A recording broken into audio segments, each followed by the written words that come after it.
It's Monday, June 26th, and the headlines: PEP results show positive outlook in education system. In business news this week, we feature young boss Katrina Codner, CEO of Grace Jamaica. Regionally in Barbados, government to offer more services with expansion of the Grantley Adams International Airport. Internationally, Congo rainforest in peril as logging endangers vital ecosystem. And in sports, Reggae Boys draw 1-1 against USA. This is the news on PBC Jamaica. I'm Simone Absalom Gale.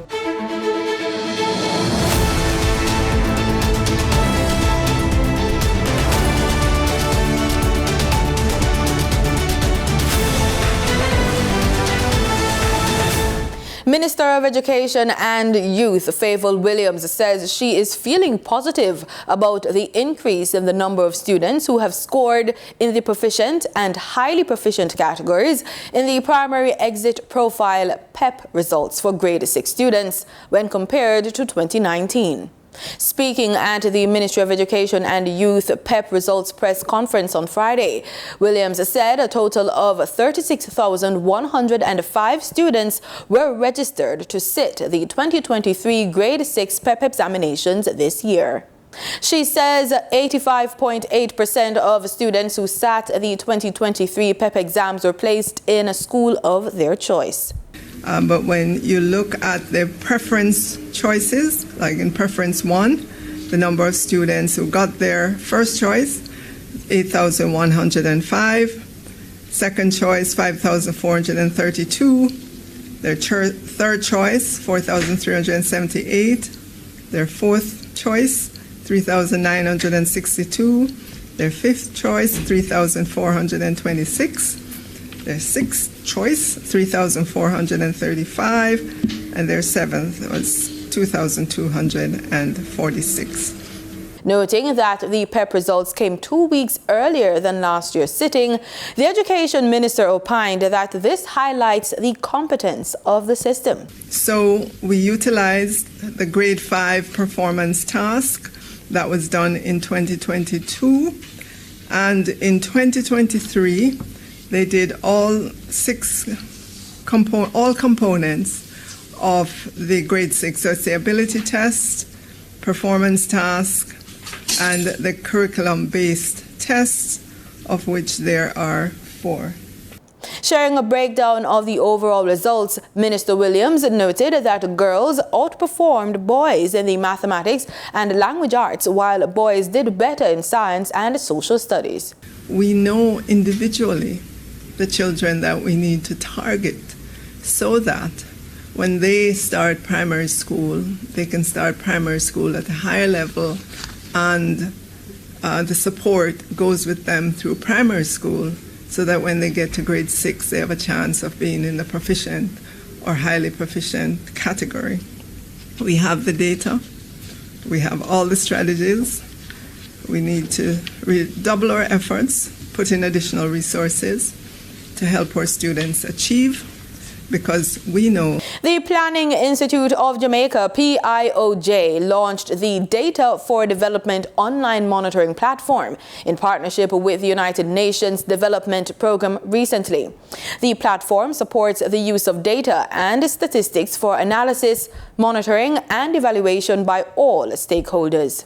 PIOJ Director General Dr. Wayne Henry says the platform is geared towards promoting the use of evidence in decision-making by the various stakeholders. This extends beyond government, private sector, civil society, academia, and the country's regional and international development partners to every single Jamaican who should be able to access information on the platform to support their activities and enable more informed decision-making in personal, community, and national development.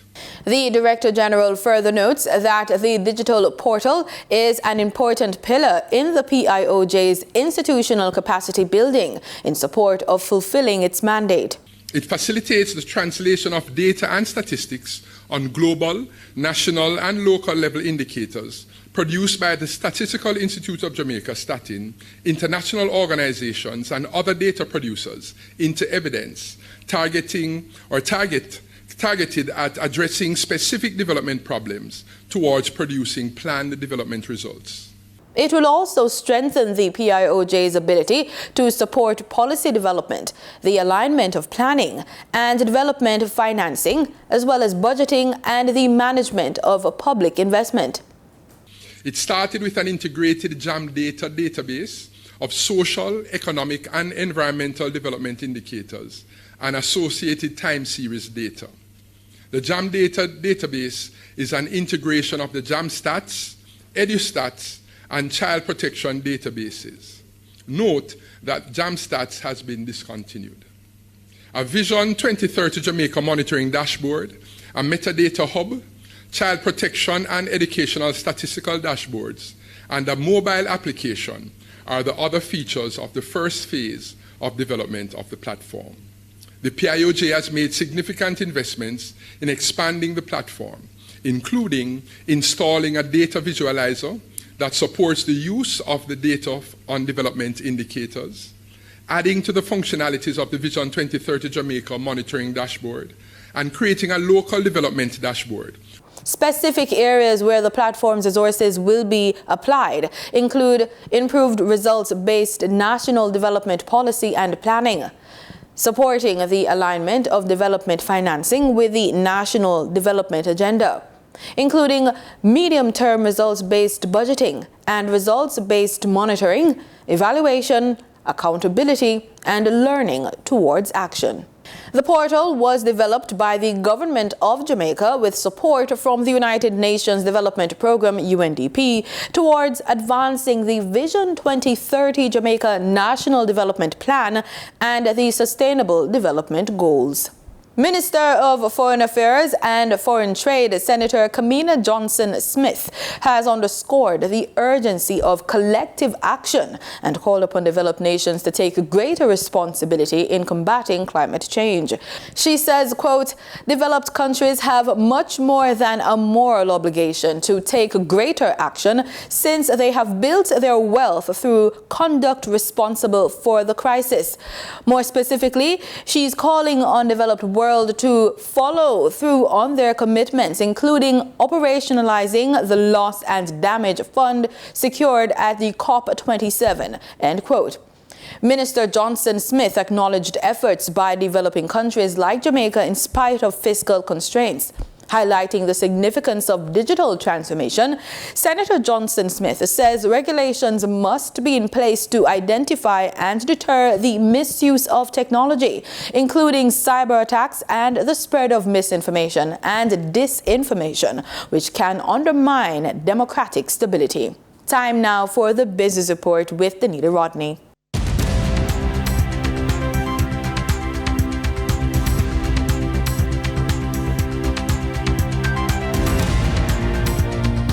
Meats, cheeses, and the fruits on a board, in a box, in a jar. Whatever you'd like and however you'd like it, Grace JA will personalize a charcuterie board that is just for you. And that's why they are this week's Young Boss.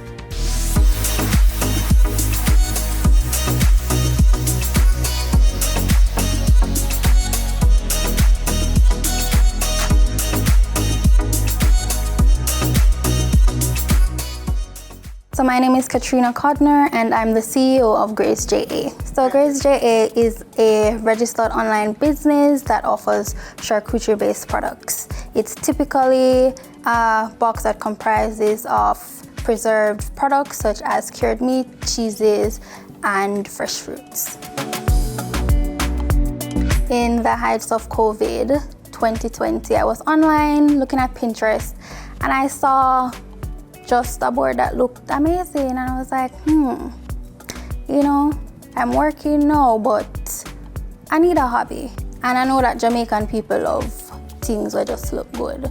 So I was like, I'm gonna try this. I did it and it was a hit. And from there, here we are.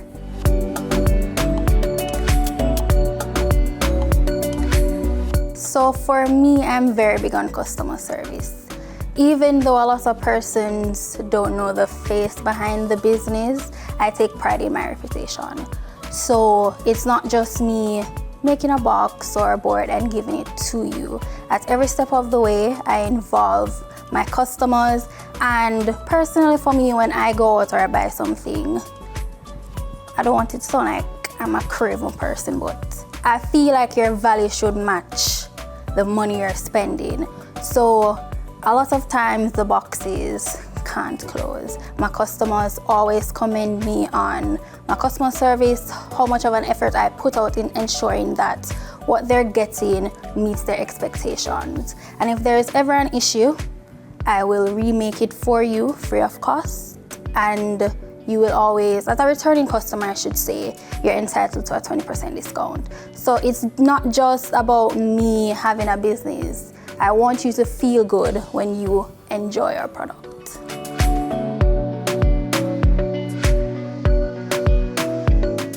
Apart from us appreciating the support, I believe that persons should be inclined because we offer an experience.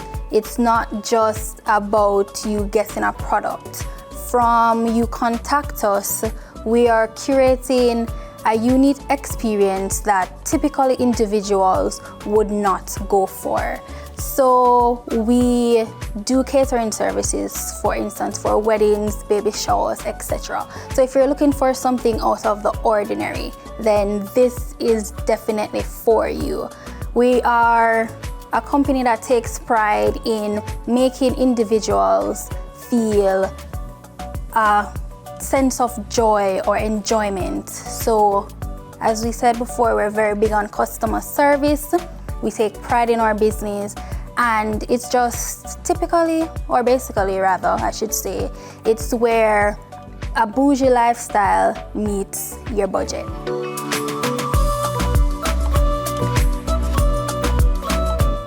So you can find us on all social media platforms at GrazeJA, GRAZE.JA, or you can email us at grazejamaica@gmail.com.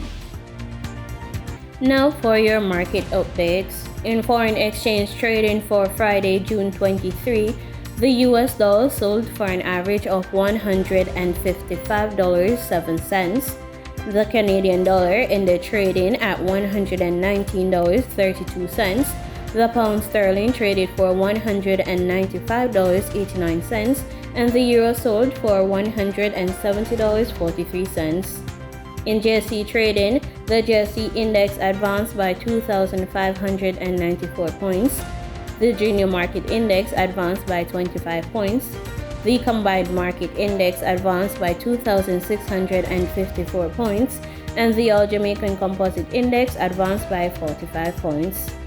Overall market activity resulted from trading in 105 stocks, of which 45 advanced, 42 declined, and 18 traded firm. Stocks advanced for Blue Power Group Limited, Caribbean Assurance Brokers Limited, and Caribbean Cement Company Limited. Stocks declined for Barita Investments Limited, CAC 2000 Limited, and Cargo Handlers Limited. Trading firm were 138 Student Living Jamaica Limited, 138 Student Living Jamaica Limited Viable Preference, and Virgin Paints Jamaica Limited. The overall volume leaders were Kingston Wharves Limited with over 4 million units, Wigton Wind Farm Limited Ordinary Shares with over 3 million units, and One-on-One Educational Services Limited with over 2 million units. In regional stocks, in Trinidad and Tobago, Calypso Macro Index Fund was the only active security posting a volume of 1,800 shares. On the Barbados Stock Exchange, 0 securities traded. In regional business, Barbados has proposed world leaders sit with the heads of the various private sector entities and companies to find common ground on solutions to the climate crisis. The recommendation was put forward by Prime Minister Mia Mottley during a discussion with world and financial leaders at the Summit for a New Global Financing Pact in Paris. We cannot go to the world's population again making promises and yet saying that this is the most urgent problem facing mankind. We have the capacity to act urgently when we need to. Well, we need to now. Rules are made by us. They're not made to break us. we are made to shape them. And if we can't shape the rules in this time as others shaped them before, then we will be the ones accountable for what potentially can be the worst reality of mankind. The multilateral development banks will have to change how they do business, and I think that is accepted. The last statement by Secretary Yellen that recognizes the possibility of working with the private sector and philanthropy to boost its capacity to meet the challenges of global public goods is really the issue.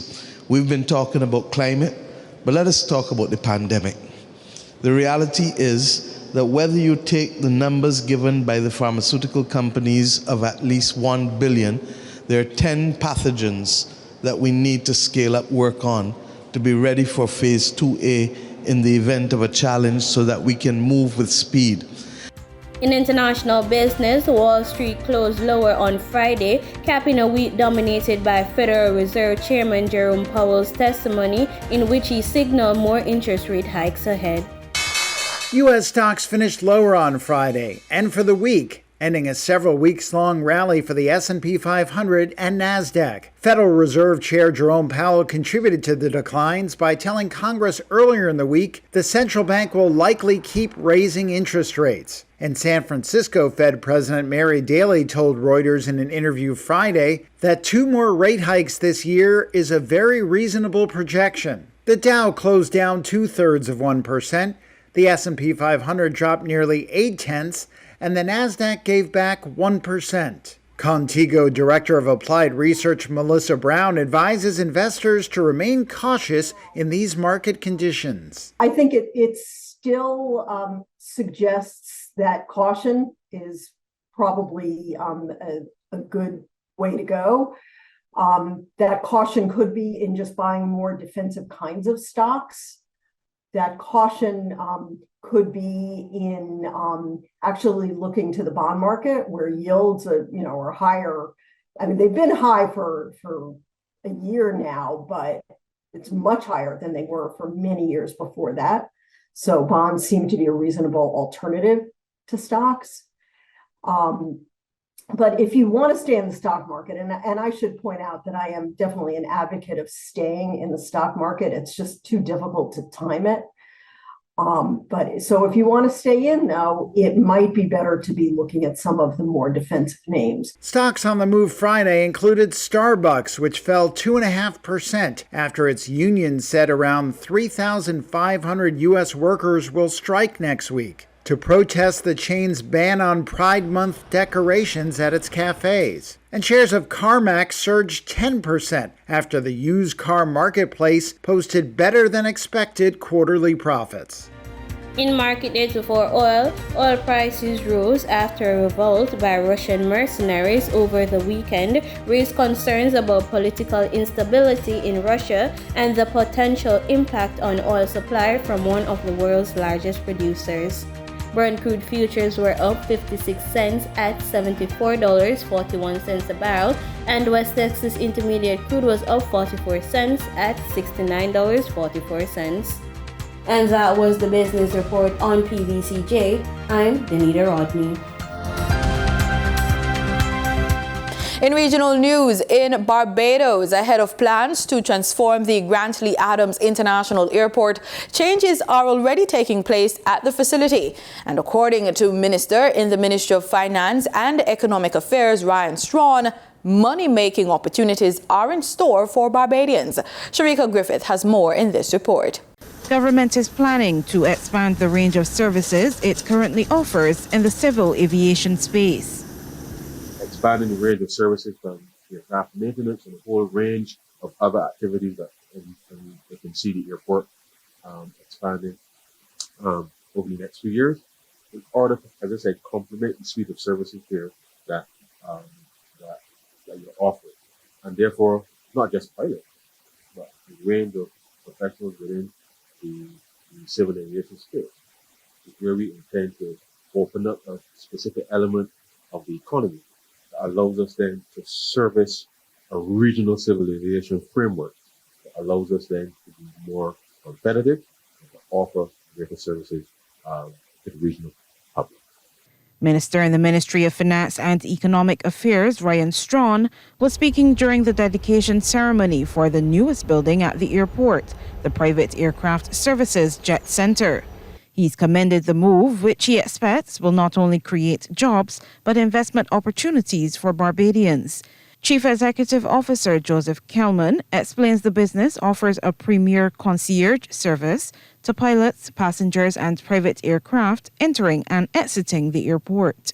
We have a brand new concierge service that meets you at the bottom of the flight of the aircraft and bring you here. And you are processed here through customs and immigration. And as you said, the process can take about 20 minutes. In addition to its security scanner and immigration checkpoint, customers also have access to 2 electric vehicles, one of which is wheelchair accessible. The building is also outfitted with an elevator to accommodate people who are physically challenged. A solar system that is designed to help reduce the carbon footprint and by extension help reduce the country's dependence on fossil fuel. 2 lounges providing easy passage for passengers entering and leaving the island. A lovely crew room, the likes of which has not been seen in Barbados. Private Air Services was incorporated in 1997. Sharika Griffith, CBC News. In other news from Barbados, that country and other developing countries are being told by China that it's willing to work with them on solutions for financing difficulties and to promote sustainable development. These were among commitments made to Prime Minister Mia Mottley as she held talks with Chinese Premier Li Jiang during her official visit to Beijing. Prime Minister Mottley says Barbados attaches great importance to the Barbados-China relationship, and both countries are committed to improving people's lives and promoting sustainable development. She's thanked China for sending medical teams to the island and providing support for its fight during the COVID-19 pandemic. The Prime Minister notes Barbados is willing to strengthen cooperation with China in the fields of agriculture, energy, infrastructure construction, poverty reduction, tourism, culture and education, and jointly tackle climate change and other global challenges. China's premier says his country is ready to work with Barbados to promote the joint construction of a high-quality belt and road and enhance exchanges and cooperation related to the economy, trade, culture and other fields.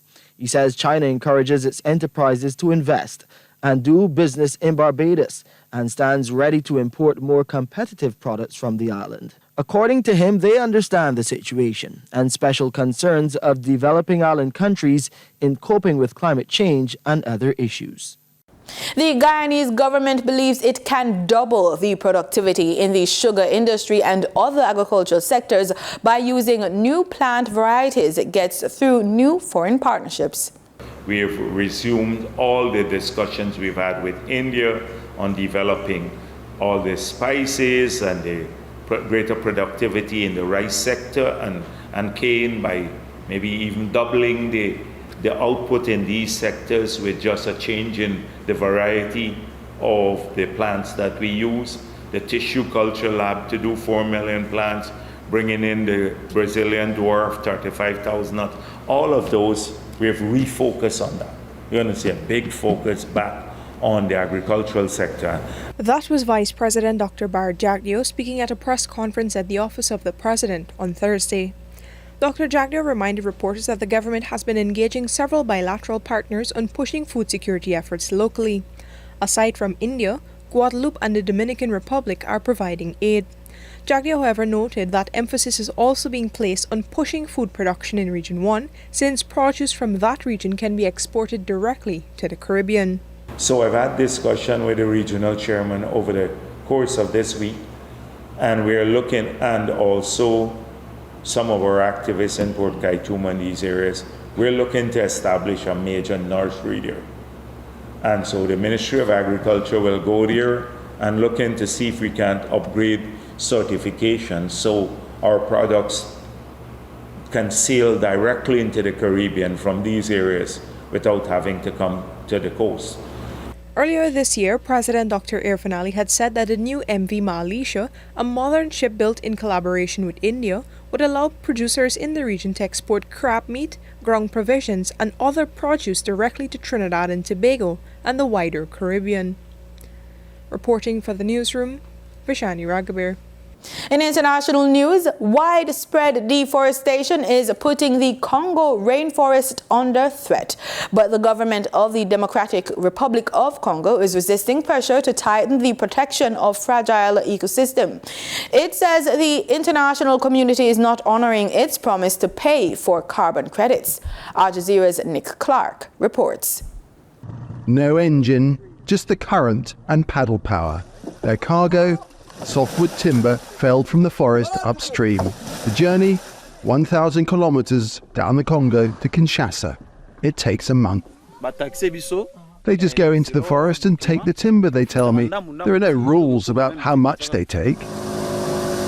Then something altogether more industrial steams by, a cargo of logs heading to the Atlantic port of Moanda for export.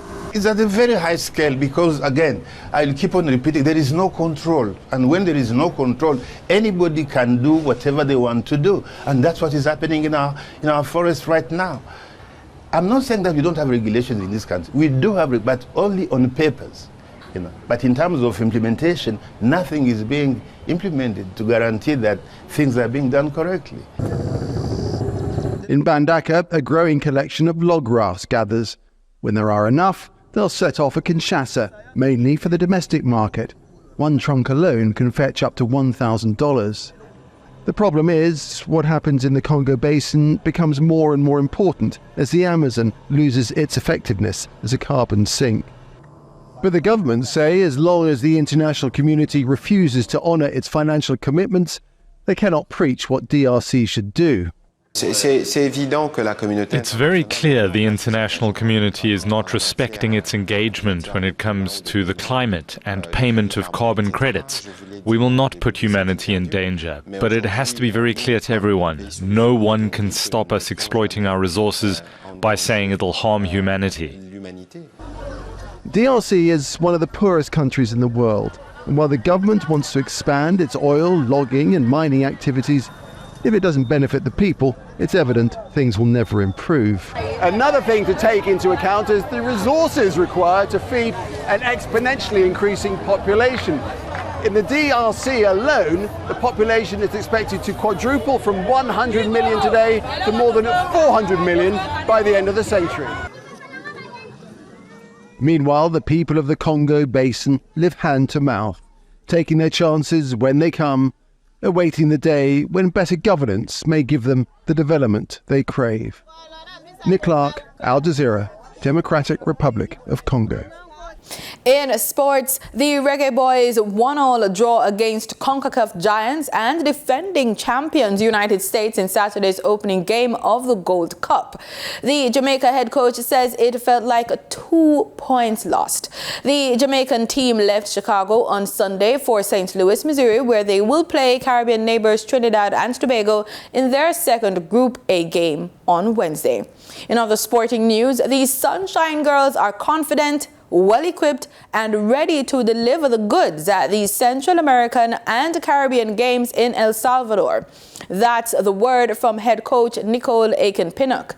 The 24th staging of the CAC Games have already begun. It started on Friday, June 23, but the netball competition will begin on Monday, July 3.